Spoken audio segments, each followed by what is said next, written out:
இந்த கட்சி இவ்வளவு பெரிய சம்பவத்தை எப்படி ஹேண்டில் பண்ண போகுது, எப்படி சமாளிக்க போகுது, அதை தான் நம்ம யூகிக்க முடியும். திமுகவா இருந்தா நமக்கு பழைய அனுபவம் இருக்கும். திமுக இதெல்லாம் மீண்டு வந்தது தாங்க. அதிமுகவா இருந்தாலும் பழைய அனுபவம் இருக்கும். அதெல்லாம் நாங்க எம்ஜிஆர் காலத்துல இதெல்லாம் மீண்டு வந்திருக்கோங்கன்றவாங்க. இந்த கட்சி எப்படி மீண்டு வரப்போகுது, திருப்பி அந்த விஜய்ங்கிற ஒரே கரிஸ்மாவா? சில பேர் சொல்றாங்க எங்களுக்கு தளபதி தாங்க முக்கியம், பாவம் அவர் என்ன பண்ணுவாரு, இவங்க அடிச்சு பிடிச்சி விழுந்து செத்ததுக்கு அவர் என்ன பண்ணுவார், இப்படி சில அபிப்பிராயங்களை நான் நெட்ல பாக்குறேன். இது ரசிக மனோபாவம்.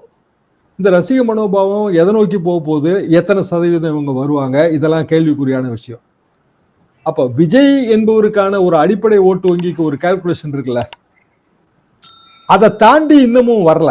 ஆக்சுவலா என்ன காரணம்னா, இந்த கரூர் கூட்டத்துல 200 ரூபா 300 ரூபா கொடுக்குற வீடியோக்கள் இப்ப வருது, சர்ஃபேஸ் ஆகுது. ஒண்ணு ஒண்ணா வரிசையா லேடிஸ் நின்று பணம் வாங்கிட்டு போறதெல்லாம்.